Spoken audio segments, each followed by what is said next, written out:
That's exactly who I am. More so the reason why my platform is you can quote me on this. Because I say what I mean, and I mean what I say. I keep it a stack with everything I do, and I stand on that. Listen, man, adversity was like a first cousin or a god brother. That motherfucker was always around. That just is what it is when you're a product of the trenches, man. Listen, I worked hard to get where I'm at today, overcoming a couple of state bids, countless years in the system. Chuck, don't get it twisted though. I still ain't make it out. Nowadays for me, it's all about the aura that's being presented. And I had to learn, always respect the process.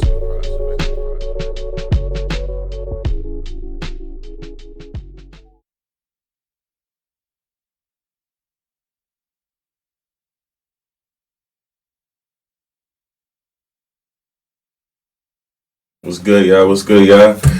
Welcome. It's Duct Tape from Upstate 518 to be exact. As soon as I jumped up the porch, I was grinding G-Packs. Know that, aka Network King. Welcome to the Quotes Podcast, where you can quote me on this. This is where we discuss quotable statements that create quotable moments, baby. Ooh, baby. Here we go again. I'm telling you, man, this shit just keeps getting liver and liver every time, man. I'm telling y'all. Let me get this man a proper introduction, man. Because I'm really starting to feel myself with these introductions, man. I'm really starting to do a great job, man. So listen, man, today we're joined by a true example of an entrepreneurial drive and determination, all right? From the streets of Queens, New York, Rahshawn has built an impressive path that spans from behind the wheel to the boardroom. As a CDL Class A driver who turned his expertise into a thriving business, Rahshawn now leads a company handling vital military contracts, proving that with vision and hard work, you could transform your skills into something bigger than yourself, man.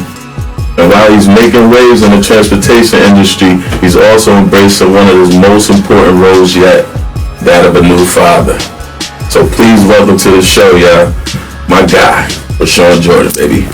He's here. I appreciate it, fam. Thank you. He's here. Hold on. Let me give you the proper. Yeah! You know what I'm saying? Give you the proper motherfucker. Clap it up. You feel me? Yo, Okay. Yo, so we have a fella that has definitely always extended a helping hand to individuals, always created a blueprint, show people how to move around. You know what I mean? And first off, thank you for coming, bro. I appreciate you. Appreciate you. I really thank you for getting here, man. Absolutely. Like when I first instantly said, yo bro, I need you to come on, like instantly, it was no question. It was like, yo, when, where, how are we gonna get it done? How are we gonna make it happen? And I have to say, this was probably like the shortest turnaround when it came to like me saying, yo, you wanna come on the podcast and then you actually being here. This has probably gotta be like the shortest turnaround for me. Like, absolutely, I've always supported you. Your music, just who you are as a person, just knowing you for so many years, as long as I've known you, 34 years, ever since I moved to President Street, October, 1991. And listen, that's one thing I want to highlight, right? Your fucking memory is impeccable, bro. Yo, bro, your memory is like next to none. Like, sometimes I'll be like, yo, bro, how the fuck did you remember that? And you'll remember like specifics. It's not even like this part. I think this is what happened. Or nigga, you be like, yo, I remember, nigga, we was 12 and we was down on President Street, a rock was thrown, it hit the left corner panel window. Nigga, the details be crazy. You know, when I moved down to North Carolina, my heart was still here in upstate. Okay. So I still held on to the memories, childhood memories, I've always said that Queens, New York gave me life, but upstate New York, Troy gave me manhood. Okay. So I've always held on to them beliefs. Nice. So, being here and, leaving, and that's why even when I left, I was always coming back home to visit, because this is what I know. Upstate New York, this area, Troy, the old neighborhood. So the memory is always stuck in the back of my mind. So even when I run into guys from the neighborhood, I don't have bad memories. I have great, phenomenal memories of things that we did when we was kids. That's probably why I was always able to give back. Because the guys that we grew up with, I was always like, bro, you're not a bad person. You might have made some bad decisions, mistakes in life. You're not a bad person overall. So, all right, let's not get too far. Let me I want to basically present something to you because I appreciate you as a friend. I appreciate you as a fellow man. I appreciate you as a you give guidance. You know what I'm saying? You can hold a great conversation. You gave great advice. You know what I mean? So one word that I asked you one word that best describes yourself, and you chose ambitious. So I got you a T. Oh, I appreciate it, man. Thank you. And if you could pick a color of a cup that you would like. Let's go with the gray. Let's go with the gray. Yeah, I appreciate. Oh man, thank you, bro. Is there a reason behind picking the gray? And also, I know you don't really drink. However, I got you a shot glass too in there. Okay, I appreciate that. So is there a reason behind picking the gray? Is it something behind that, or is it just? So when I was living down south, I was always wearing gray and black. The gray was always to remind me of like a gray, cloudy day. Okay. But I always had to look at the brighter side of the sun being coming out with some clouds cleared. So that's just something that I've always just admired. Okay. This motherfucker intricate, man. I appreciate it. Intricate motherfucker. And he can say, why do you like wearing polo? Nigga, let me explain to you why I wear polo. Right? Because, nigga, it was a day that I saw somebody with polo on, and I knew from that day forward, I want to wear polo. It's crazy. Now, I appreciate the fact that you always got there's always reasoning why. You know what I'm saying? It's not just this is like this just off the whim type shit. It's like it's always reasoning behind why. You say what you say, you do what you do, like, you know what I mean? Yeah, absolutely. I kind of I really appreciate that because I'm a person that likes to think before I speak, right? So I push the word however onto a lot of people that I know because I don't like when people say but, because we know the terminology behind what people say. Anything after but is bullshit. Absolutely. Right? So I've kind of trained myself to I don't know why or how. However, it's I trained myself to just it cuts off after you say but for me. It's just how it is. I can't help it. I don't know why. That but is always a question in your back of your mind. There's no guarantee behind that. That 100% ain't following. That 90% ain't following. And once the percentage starts going down, you're like, wow, no, I can't. And that's basically I would say because just how we've grown, how we came up. You know what I'm saying? The shit we had to go through, the shit we had to maneuver through. We ain't trying to hit no buts, man. Ain't no excuses, man. You know what I'm saying? And anything after but sometimes might be an excuse sometimes. Well, we come from mothers that didn't accept the but. Hey, either you did it or you didn't do it. There was no analytical, any extra stuff behind that. You're either going to take responsibility or you're not. But there was always ramifications behind it. Dealing with the type of mothers that we had, hardworking women. So. All right, so before we go any further, we have to do the quote of the episode. All right, so the quote of the episode is, saying nothing says a lot, and saying anything is saying too much. Now, the reason why I picked this quote for this episode for us, right? Because like I said, we have a lot of conversations. We conversate about a lot of things from this end of the spectrum to the other. Like it's, you know what I mean? It's really never. There's really never a dull moment in any time we talk. So now we say a lot as men to like. Sometimes it's too much, I think. Yeah. Like I don't think I'm a person. I'm like a man of very little words, right? I speak with conviction. Like I say what I mean what I say. You know what I'm saying? I don't like to try to talk you to death and try to make you understand what I'm saying by bombarding you with 1,000 words. Definitely. You know what I mean? Yeah. And that's why I made this quote, is because I think that sometimes people tend to think that they could slick talk you or talk you into believing some shit or talk you know what I mean? I'm really not into that. I don't really like to be talked to death. And then I know by the lack of words that are saying, or the most minimal amount of words that are saying, them shits hit the most. Because I know when I'm silent, it leaves people thinking. They don't know what's really going on. And the reason why I felt it was good to use this quote, because you and I are like two in the same. Like, we're the same sign. You know what I'm saying? Like, we move.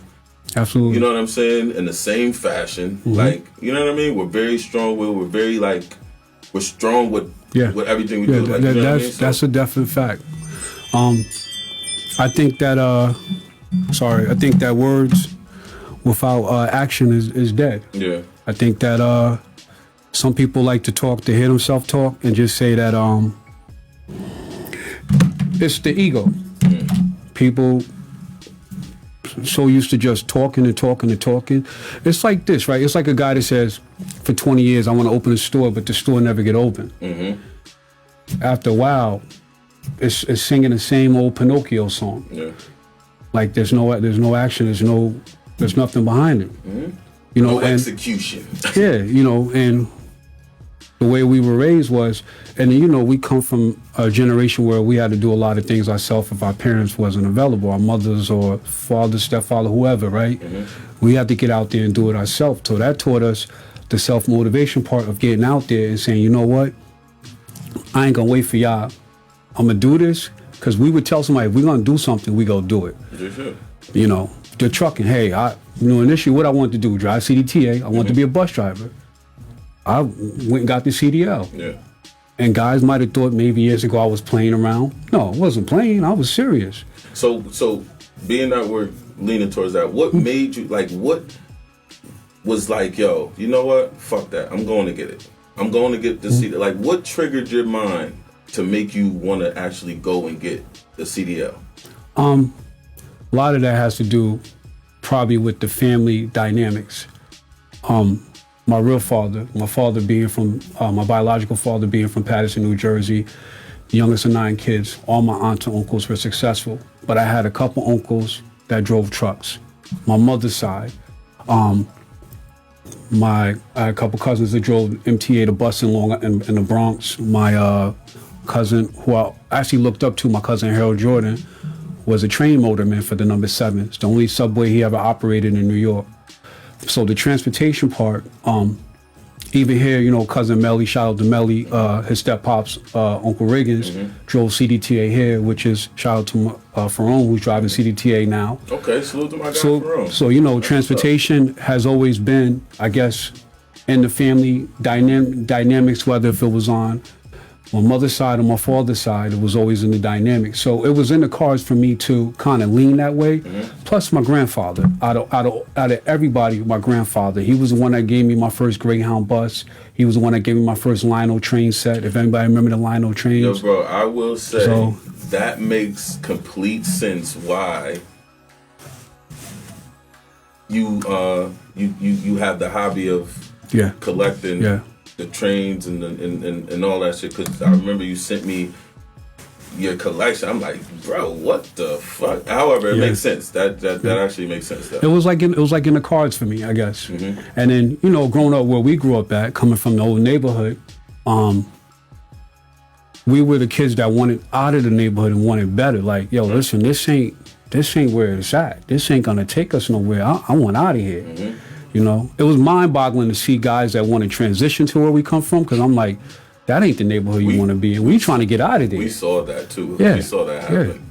Yeah. We used to question like, yo, why are you coming here? To like, why? That makes no sense. We trying to get out of here. Absolutely. And y'all don't live here. However, y'all come here. Yeah. For the experience, is it maybe? I don't know. Because you get to leave the hood at night. You live in a good part. You know, us coming up in that old neighborhood, you know, shout out to River Street and 6th Ave and 7th and Glen. You had to be there. Bond Street, you know, President Street. We seen a lot growing up. You know, 11, 12 years old, we witnessed a lot. We saw a lot. Yeah. You know, and that kind of was the battery in our back to be like, yo, there's got to be something, whether if it was me doing transit, you doing music, it was something to have us be like, yo, we got to get up out of here. This ain't the energy right here. Sure. You know, when my grandfather decided to pay for me to go to trucking school, I remember he said to me, hey, Sean, you're gonna stick with this if I do this. You know, it cost him $9,000. I said, Grandpa, I promise you, I'm gonna stick with it. There was times in the industry I was like, man, I'm done. F this. I'm done with trucking. But I never gave up. You know, same with music. You don't give up. You keep. Somebody gonna hear me. I'm gonna run it to the right people. You don't give up on your craft. Yeah. You keep doing what you do. But I think that's also the cancer in us. The ambition in us, wanting to just be better, even for your kids. I got to be better for my kids. I want to be a successful parent for my daughter. It's just things that you got to want to do. You just got to do it. And most of the time when we said we was going to do something, we did it. Like, prime example, when you told me, hey, bro, I'm going to get my CDL. I didn't second guess it. I was like, bro, going to go get him. Because I know the type of person you are. I know you want. When you said you was going to go get him. Listen, I want to commend you on that as well, because you were a person that put me in a position to be able to even like notice some shit and be like, damn, I could fuck with this. Like, you know what I mean? Yeah. Like, I appreciate that. You came, you called me. This is how the story went. This shit was so dope. Like, because I was down in North Carolina. I think you was in Rocky Mount or something? I was in Rocky Mount, North Carolina. Yeah. And we were, you know, back and forth for contact. I think it was either the book or something like that or whatever. And like the way, all right, so boom, something happened to my daughter. She was sick, it's bad, you know, and you happened to see it on Facebook. And then you hit me like, bro, did you hear about, you know, me and your daughter? Like, it's you know, it's having seizures and shit. Like, it's just bad. He's like, yo, I'm going back to New York this weekend. I think you were probably coming from Florida or something. I can't remember. Yeah, it might have been Florida. Yeah, you were coming from Florida. You like, yo, listen, I'll be in North Carolina. I think I had to meet you at the bus station in Raleigh. I think so, yes. It was either, yeah. I made my way there, and lo and behold, my boy pulled up with that motherfucking tractor. Was like, bro, come on, like, I'm gonna get you back to New York, get you back to your daughter, make sure you know what I mean. You make sure the family good and shit. And bro, that's that there. Like, just that alone can give you just a little insight of the type of character that you have. Like, you know what I'm saying? The type of person you are. Like, or you did not have to do that at all. Yeah. You know what I mean? You went out of your way to make sure that I got back, to make sure my daughter was good. Like, and that wasn't you just did that off the whim, just out the kindness of your heart type shit. Yeah. Like, G shit. Like, because we're friends and we've been friends from the dirt. Like, G shit. Like, since very young. So it's like, bro, that speaks a lot. I never felt like nobody owed me anything. I did it like, yo, that's my brothers, my mans. We got friendship, solid friendship. Like, he's going through something, I got you. I never looked at it as, yo, bro, owe me something. He need to do this and do that for me. Anybody that I ever did anything for, they didn't owe me nothing.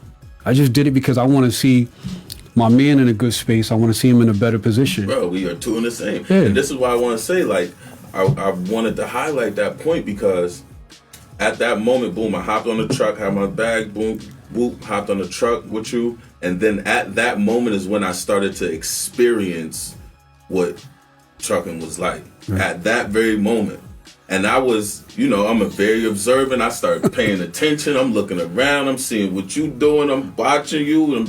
I just instantly gravitated to that shit. And it was like, damn, bro, this shit pretty dope. And you like, yeah, bro, if you ever want to come out and fucking work and do like, and it was just that simple. You know what I'm saying? Yeah. And I just want to definitely, we've had these conversations. Yeah, definitely. You know what I mean? Definitely. Now that we're in the masses, I want to let it be known that it is this fella right here sitting across to me is the reason why. Thank you, bro. I appreciate that. Shit, like he's the reason why.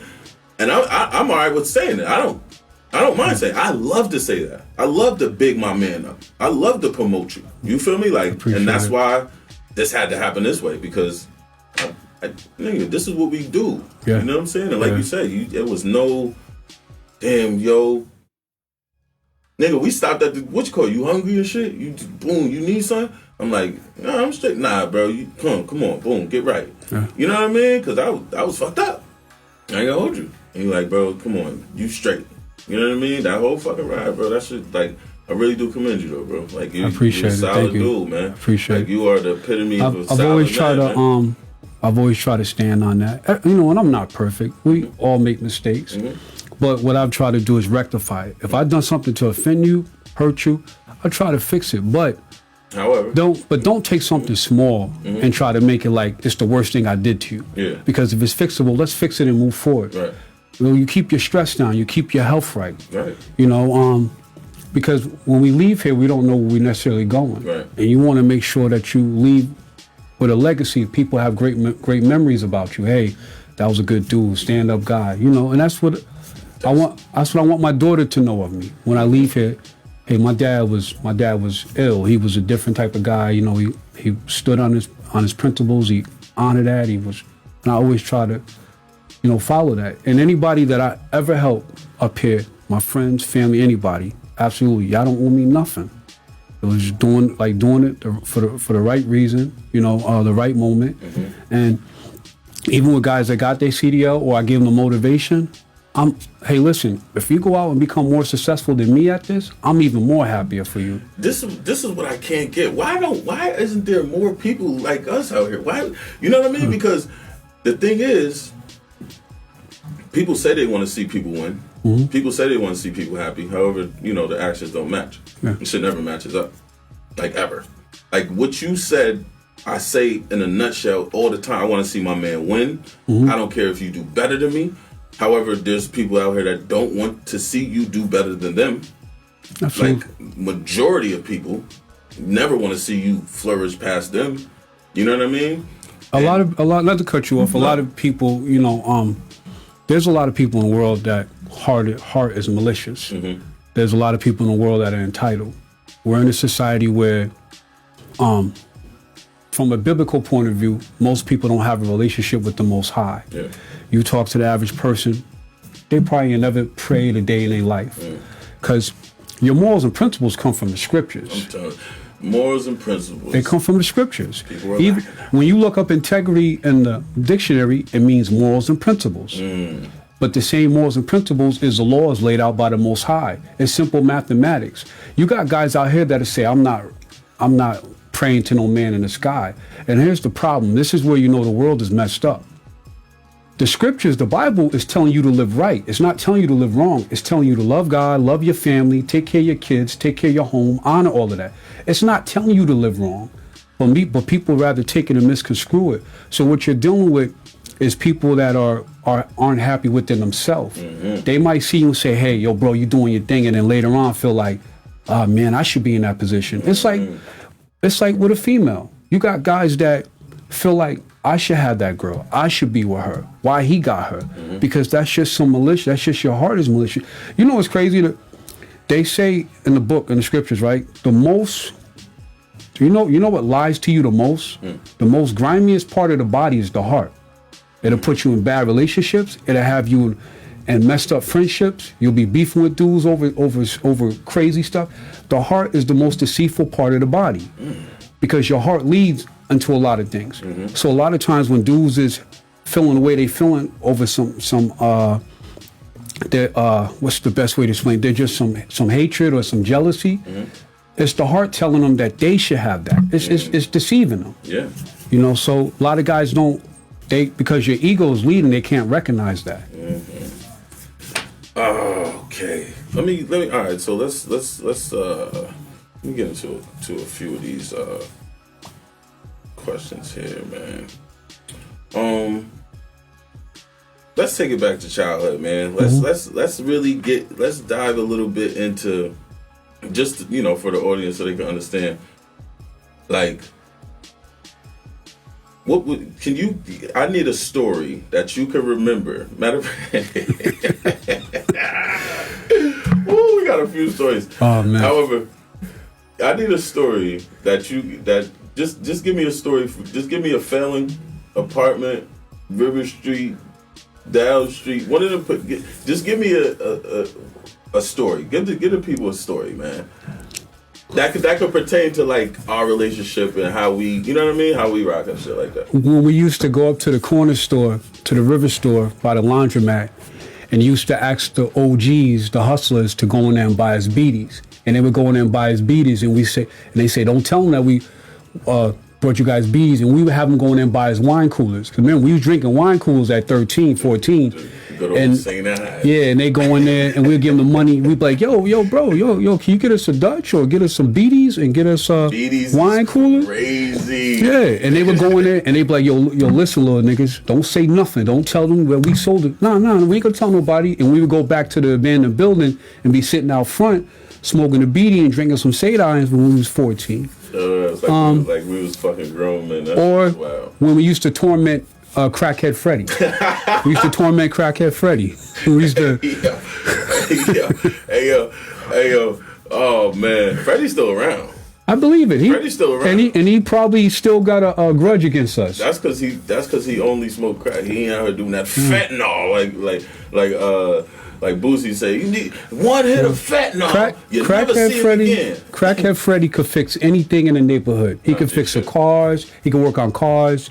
He could work on buildings. Crackhead Freddy was ill, but Crackhead Freddy hated us because we would torment him. We beat him up, rob him, take stuff from him.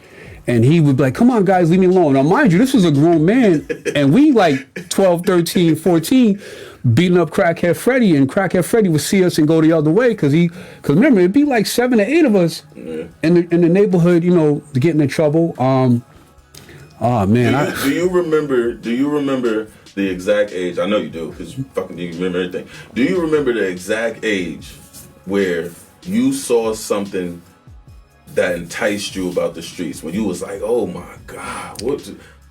Give me an age and an example of that. Me and your brother was 13. You was like 11, 10 or 11. Matter of fact, yeah, 13. 11. I remember this. It was like it was yesterday. It was you, me, your brother, Melly. Shout out to Cousin Roach. You know, R.I.P. to Roach. R.I.P. to Jerry Snyder, Neck. He was out there. You know, Buddha was out there. DeAndre was out there. You know, the original neighborhood kids. R.I.P. to Shotty. Shotty was out there. And matter of fact, shout out to Shallow. Shallow was there. If you remember this story, it's when Buddha uncles, I don't want to say their name, but you know, had the fiend laid out in the middle of the street. Ooh, baby. with the 12 gauge in his mouth. And remember, Lisa was telling us to go in the house, and we like, nah, we not going in.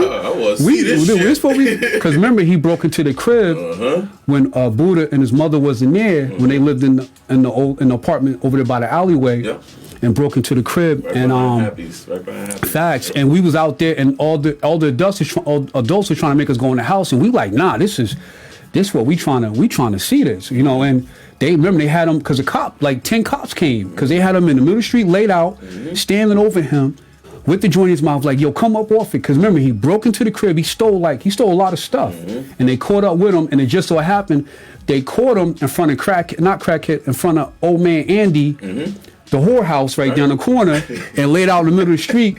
You had to be there. Oh, man. President Street was different. Oh, I got another story. Do you remember when the Rottweiler, Max, in the White House bit me? Yeah, that was, who was that, Dread shit? Was that Dread Dog? the White House on the end with the lady that had the pool. Oh, all the way at the end. Yeah, they had the pool, and Max got out and bit me in the leg. And you remember, shout out to my man, shout out to Srpmg and Jax, and they brought Yella from the crib and put Yella in the fence with him, and Yella damn near killed him. Broke his leg. Broke his leg, man. That dog was in a cast. Max, and mind you, for anybody, most people that's not from the neighborhood, but everybody that was, Yellow was like 150 pounds. Max was like 130, 140 pounds. Them dogs was big. Dogs, man. Yeah. Yellow, you see Yellow coming, you get out the way. Because remember, she lied. She lied and said that I was tormenting the dog, and we were walking from the felons. We wasn't paying no attention. Y'all was ahead of me, and I was behind y'all because we just got done either coming from baseball practice, but we were stopping the felons, and we walking through, and he darted out and bit me on the leg. And remember, my mother and them called the cops.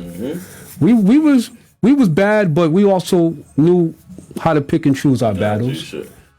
I want to say, I think it just gave you a clear-cut, precise story from the 90s.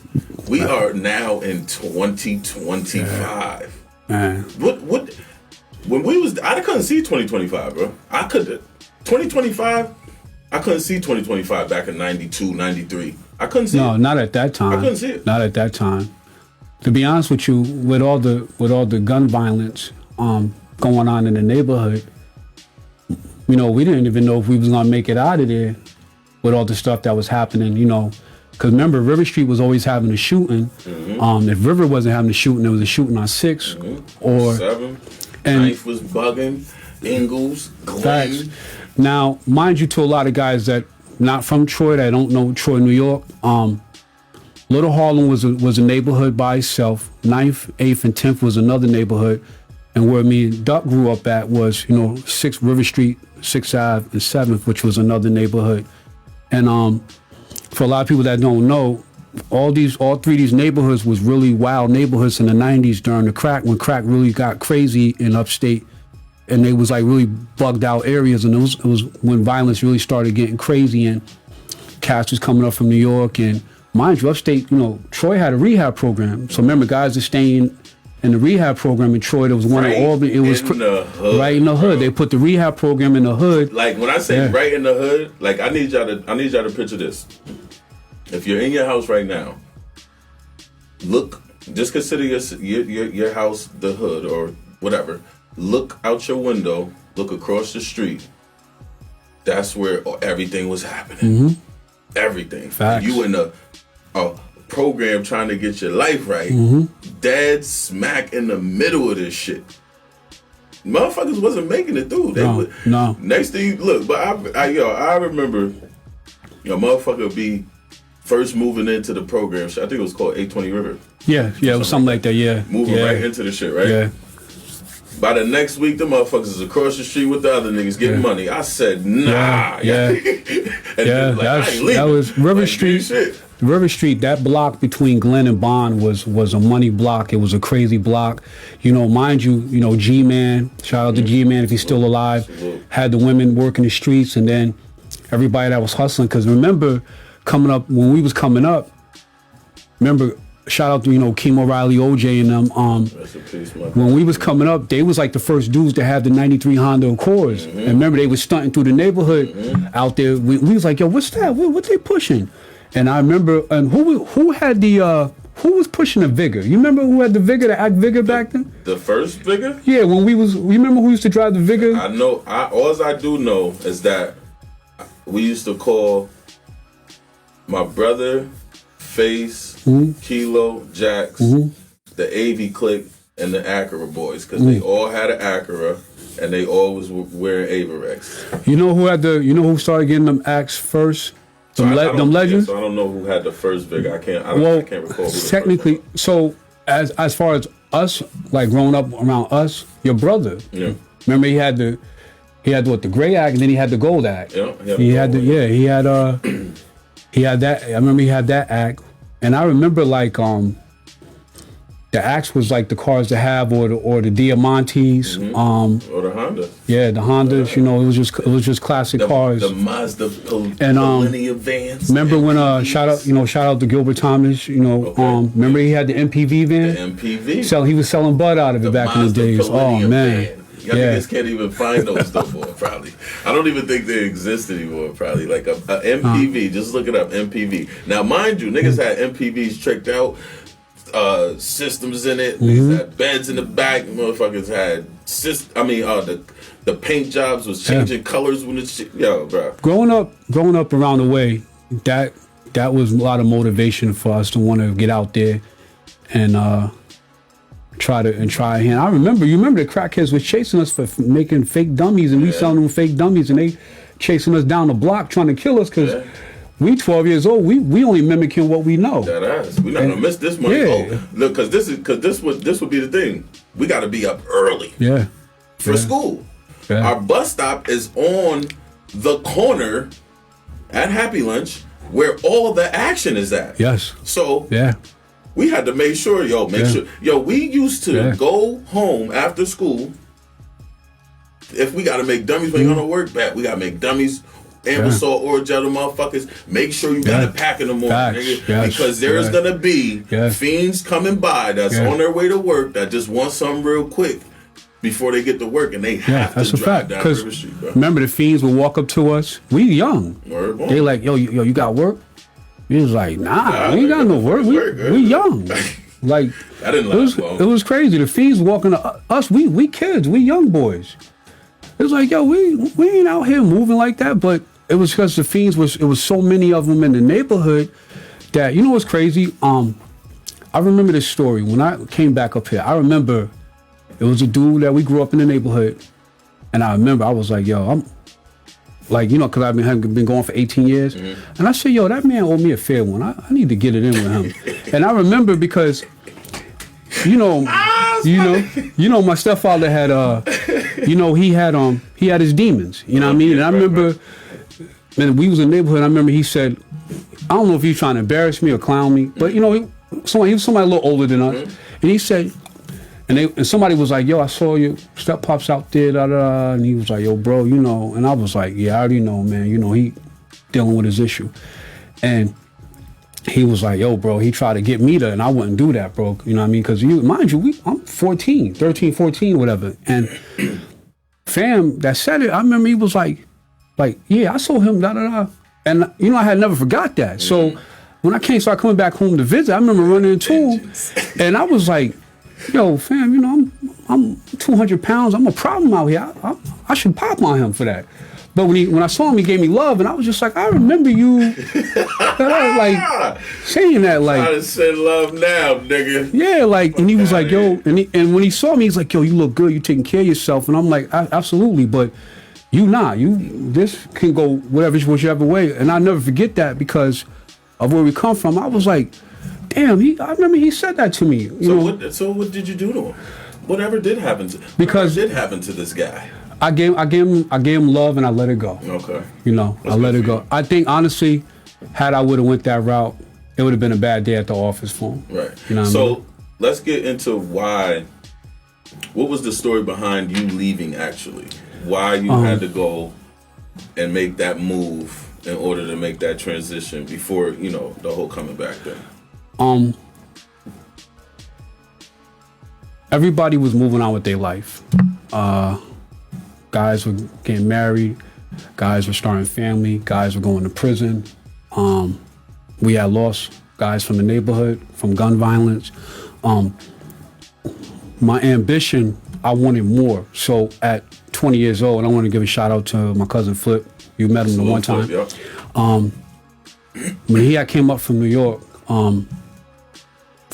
from age 16, 17, 18, I would stay at his house every weekend. So we was always doing young boy stuff, because I was dealing with problems at home. Mm-hmm. My grandmother was battling breast cancer. My mom, was going through her own personal issues, and my sister was trying to figure out what she wanted to do as far as after high school. And that kind of started the beginning drive of wanting to leave. Also, being originally from Queens, I just remember I would go down to the city and be down there for the weekend with family and hanging out there. And I was already traveling young. The first time I ever went to Virginia to stay with my dad, I was, 7 years old. The drive of already being young and leaving and going out into the world as a young kid was already the beginning drive. And then the motivation behind like staying with my cousin as I'm staying with him and hanging out with him over the weekend, every weekend faithfully, I start thinking like, it's got to be more than just being here. Yeah. So my drive was already pushing to get out the door. I initially, before I really wanted to drive CDTA, I wanted to move back to Queens and drive the bus in New York. So my drive was already like, my hunger was already there. Yeah. I was already hungry so young that I didn't know it was called ambition or being very ambitious. Right. I was just hungry. Like I knew when I got older, I wasn't going to stay here. I knew like, yo, I'm out. I'm going to conquer the world. The world is big and I'm ready for it. I'm ready for whatever comes. I'm going. And when that opportunity came after I got my CDL and it was a job opening, and mind you, my mother was already in North Carolina, and I was like, man, I could go to Charlotte. I'm out. Because we're getting older. We're 21, 22. Everybody's already beginning their life. Right. So once that door was open, I was like, hey, there's nothing here for me to stay upstate. I'm out. I'm going. So, with that being said, what advice would you give to like young, inspiring, like just, young kids or young men or even young women? What advice would you give them if they wanted to like get their CDL or if they were thinking about it, and you know what I mean? Just shed some light on it. Couple things. If your drive is out there, don't ignore it, because your ambition needs to be fed. Yeah, your ambition needs to be fed. It's telling you something.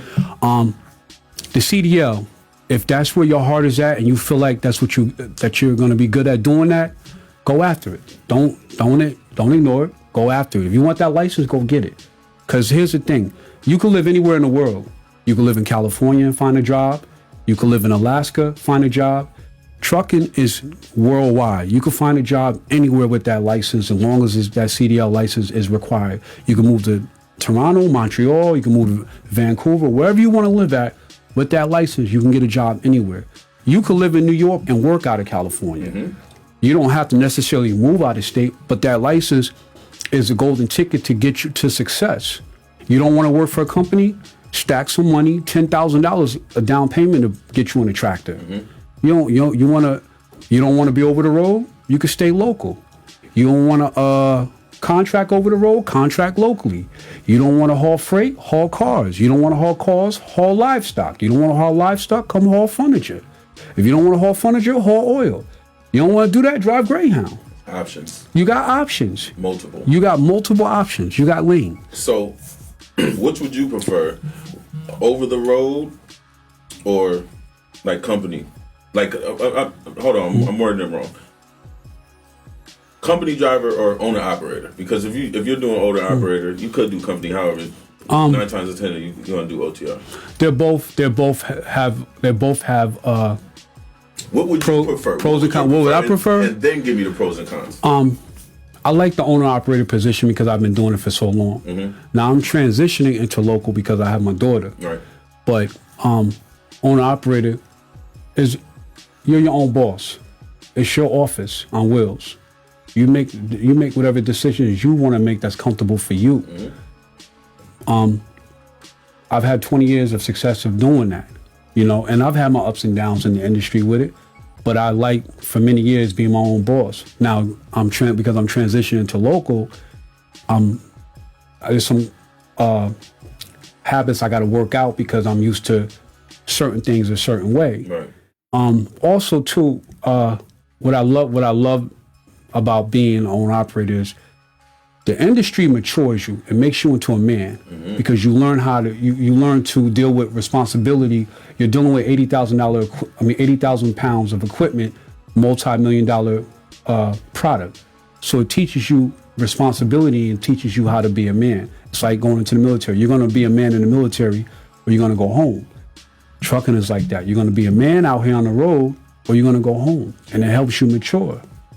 You should. So give me 2 pros and 2 cons of owner operator and company driver? So owner operator, you make a lot of money. You make a lot of tax-free money. You make hundreds of thousands tax-free money. You'll make a check $30,000, $40,000, $20,000 in a month, and you don't got to pay no taxes. You do whatever you want to do. It's up to you to take that and invest it and use it wisely. Company, you're invested into them, they're investing into you. You do 20 years with a company, you got a phenomenal pension. Owning your own truck, you have a beautiful tractor, you take care of it, you keep it clean, you put the money into it so you can keep it running. Company, if the truck breaks down, it's on the company. You don't have no financial ties. So with owner operator, you have great financial ties, but you can have bad financial ties as an owner operator.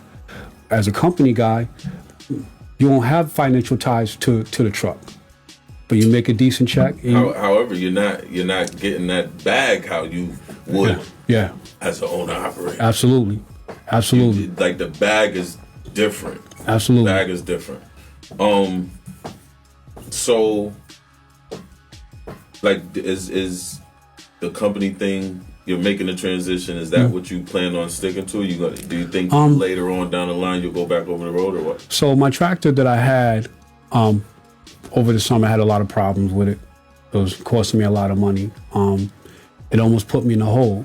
I was like borderline in the hole with the tractor. I was breaking down probably every I broke down maybe 5 times. That was the Volvo too, right? No, that was the Freightliner. Oh, the white Freightliner, yeah. Oh, and the transitioning part was I was taking the winters off, and I was working locally, driving locally for UPS.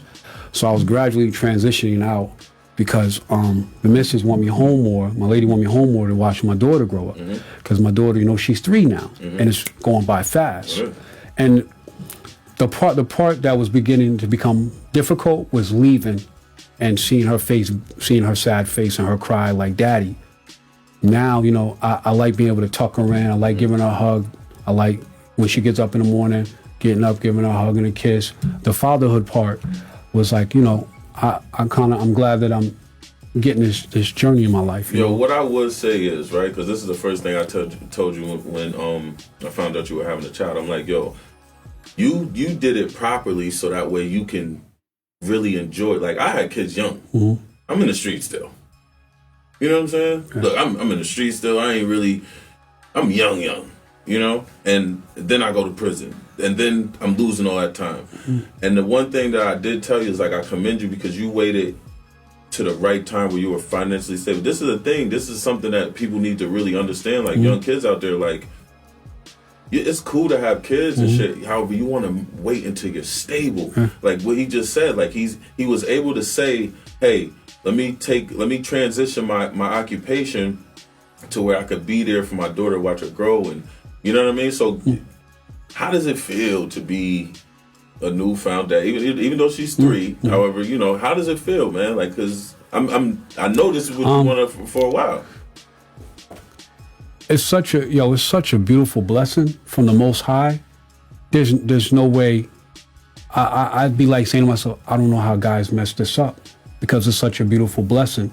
You know what was crazy? I never told a lot of guys this, and I remember, shout out to Jax. I remember talking to Jax, and I remember he said that one thing he told me was he wished that he would have waited, and because he would have done a lot of things differently. Absolutely. And I remember, growing up, around the way and watching some of my friends have kids. And I remember like some of the guys having kids with females that they really didn't want to have a kid with. And I remember in the back of my mind, like, bro, don't go that route. Because I remember how miserable dudes was and fighting and arguing with a girl that he's not going to be with for the rest of his life. So I kept that in the back of my mind, like, bro, don't have no kids. Plus, my mother told me the realest thing that a woman could ever tell their son, because she couldn't teach me how to be a man, was if you could barely take care of yourself, how you going to feed another mouth? She was like, live your life.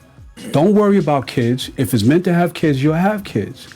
So I was like, yo, now you told me that? Because here's my thing. My brother Marcus is 38. He don't want kids. He don't got none. He's like, nah, I'm good. I don't want none. I was getting comfortable with like, yo, maybe I'm going to grow into an old man and never have kids. You know, I was getting comfortable with it, and I was like, if God decides, hey, son, I'm gonna give you a child, I'm gonna embrace that gift because it's such a blessing that you got to be crazy not to honor that. You know what I'm saying? And fatherhood, man, I love it. I love like her following me, or you know, always wanting to play with me. I love the fact like daddy, you know, or she's like, I'm loving it. I'm loving it. It's like, yo, bro, this is one of the best. Outside of money and cars, and I've had some fly whips, I've had some nice houses. Outside of all of that, there ain't nothing like fatherhood, bro. I've had jewelry, I've had, you know, bro. Ain't nothing outside of that. Bro, I'm telling you, like the way, and this is why, like, I cherish the friendship that we have and the relationship we have, right? Because you're an inspirational guy. Like, you're not talking bullshit. You're not talking nonsense. You're talking uplifting things, and you know what I'm saying? Attempting to teach people how to be better men. Yeah. Like, you know what I mean? So I definitely, bro, I tell you, I tip my hat to you all the time. I salute to you all the time. Now, do you think when she gets older, or the older she gets, you'll go back to making that transition back to over the road, or is over the road done for you? Is it a done for you? I would like to buy another tractor, but contract locally. Okay. You know, there's opportunities for contracts locally. You got the ports, Boston. You got the port down in New York. You can haul containers around in the region. There's lanes, so you don't have to do over the road if you don't want to. You could do regional and get home every night, where you can run out to Boston, Portland, Maine. You can run down to Philly and come back, or you could do it overnight. But I would like to get back into the ownership of another tractor. There was an opportunity that was given to me recently for a nice tractor down in Long Island, but I'm gonna put my pride to the side, leave my ego outside, you know, because it's not about me no more. You know, I have other responsibilities, so I can't just jump into a truck and say, hey, all right, I'm gonna buy this tractor and go. I can't think like that because I'm in a different space in my life now. Right. You know, when I was 20 years old, 25, 30 years old, I stayed on the road for 2 months, 3 months straight. How many states did you live in? How many different states did you live in? I lived in Charlotte, North Carolina for 10 years, from 03 to 13. I lived in St. Petersburg, Florida from 13 to 16. I lived in Glen Burnie, well, did the DMV area because I was in Stafford, Virginia first. Then I was in Maryland because I wanted to be a little closer to Bmore. But I was there from 16 to 20. And I was contracting in these different areas with the moving company. Charlotte was a great experience. Charlotte is where I really, really started to get the bag. And that's probably was the beginning transition of, yo, put your mans on, come back, let your mans know, yo, bro, this CDL, listen, I just got a check for $18,000. Because that was my first check. In 2005, when I brought my first tractor and I got my first check, I got a check for $18,285. I'll never forget that check. Nigga, you don't forget shit. No, I took the whole check. I went to Lake Norman, which was an upscale, rich area north of Charlotte. Anybody that know North Carolina know about Charlotte know where Lake Norman is. Lake Norman had the Chrysler Dodge dealership. Now in 2005, you know this, is the first year the Chrysler 300, the Dodge Charger, and the hatchback. What's the hatchback? Because you had the Charger, you got a Challenger, the 300, and you had the hatchback. What the heck was the hatchback? I don't know. You got me. But you know, I remember the hatchback could come as a Hemi. So okay. I went to the dealership. I didn't even cash the check. I kept the check in the envelope. Went to the dealership. I walked into the dealership. Mind you, I'm a young 20 at the time. I was 25 years old, 25-year-old kid from upstate New York. That ain't never seen that kind of money. Walk into the dealership. The first salesperson I see, I say, hey, this is my down payment. I want that brand new Chrysler 300 right there. And he was like, okay, we'll sit down and go with paperwork. And he opened it up. He pulled that check out. He said, you want the whole? I said, the whole check. Like, cause I done lost my mind off that first check. I was like, yo, here you go. I lost my mind. Cause I was like, man, I'm gonna have my first fly whip. So I'm feeling good. And I walked off the dealership with a beautiful 2005 brand new, no miles on it. I had them put the Bentley grill on there. I added the Bentley grill for the I was like, put that on there. Walked out, basically drove out in that silver platinum looking color, Chrysler 300. I had drew so much attention in the first like 3 weeks. I had it was crazy. I had women opening their window on the city bus like, can I ride with you? I'm like, I'm feeling good, in Charlotte. But that right there was that was the switch, man. Was the switch, like, I started calling home like, yo, bro, yo, fellas, this trucking thing is a real bag. This is a real hustle. It's a real hustle. It makes sense. Like, so how many years has it been since you had your CDL? Because it's going to be to the wheels fall off, I'm sure. I got my CDL January of 2001. Okay. And I was in school trucking school out in Syracuse in Liverpool for 4 months. So 01, and we are in 25. So that's 24 years. It's your anniversary now. Yeah, 24 years. Shit! Happy anniversary! I appreciate it. 24-year anniversary, my guy. Oh shit! All right, so listen, just to put into further context, like, this is not your last time being here. This is your first time. This is your introduction to, you know what I mean, the Quotes podcast, and to all my audiences. Because we're only gonna do an hour, because I gotta leave here and I have another endeavor to really get to. You know what I mean? Definitely. However, before we dip, always gotta do Duck's POV, right? This is just my point. This is just something that I put out there, and then I give you my point of view. However, I want you to give your point of view as well before we get up out of here. So Duck's POV, right? I heard this. I don't know if it's what I say is bars. These are bars right here. It came from my nigga Fab. You know what I'm saying? That's my guy. Absolutely. And it was just something I just wanted to put out there and then expound on, right? So what he said was, people won't respect you if you don't respect yourself. You can't check nobody if you don't check yourself. Like, my point of view on that, right? If you're out here, like you said, if you're not taking care of yourself, you're not feeling, you know what I mean? You're not taking care of self. If you're not taking care of self, please do not expect somebody else to take care of you. Don't expect nobody else to do it. And if you're not taking care of self, you cannot tell somebody what they can and can't be doing, or what they should and should not be doing. How the fuck you gonna check somebody if you didn't check yourself? There's a saying that I lived by for many years. I would tell people, when you're dealing with each other, check their resume. When you dealing with that female, check her resume. And I mean the resume of life. If they can hold a job, if they take care of their kids, if they're unselfish, if they can't even keep a simple cell phone and they jumping from different numbers every month, just simplicity. But that all comes in your resume. If you are always, there's some people that are drama prone. There's people tell you, I don't like drama, but they're always in it.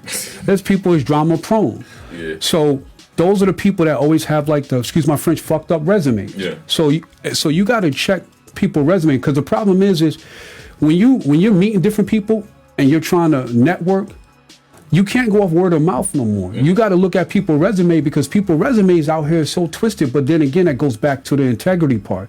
If you don't got no morals and principles in your life, how your resume gonna be right? It ain't. And if your resume ain't gonna be right, you ain't right. And when you ain't right, that means your character in life ain't right. So everything you touch is drama. Terrible. It's terrible. Yeah, man, I appreciate you coming, man. Once again, I really hate to cut this shit so short. I mean, and be precise with the hour and shit. However, absolutely. I said, I got shit I got to do after this. I got to get to that money too. Absolutely. You already know. Shit. So, damn, man. I just want to thank you for coming through, man. Definitely. My brother. I mean, I appreciate you, man. It's all love, fam. G shit, man.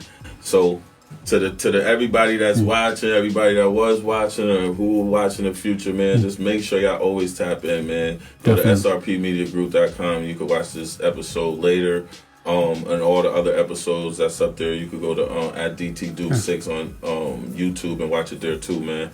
However, man, my guy Sean Jordan, I appreciate you for being here, man. It's love, man. I got to get you back on. I'm gonna get you back on. We're gonna do this shit again, so that way we can have, just different aspects. Yeah, definitely. So to everybody else watching, I appreciate y'all, man. And as always, man, you can quote me on this, baby. Definitely.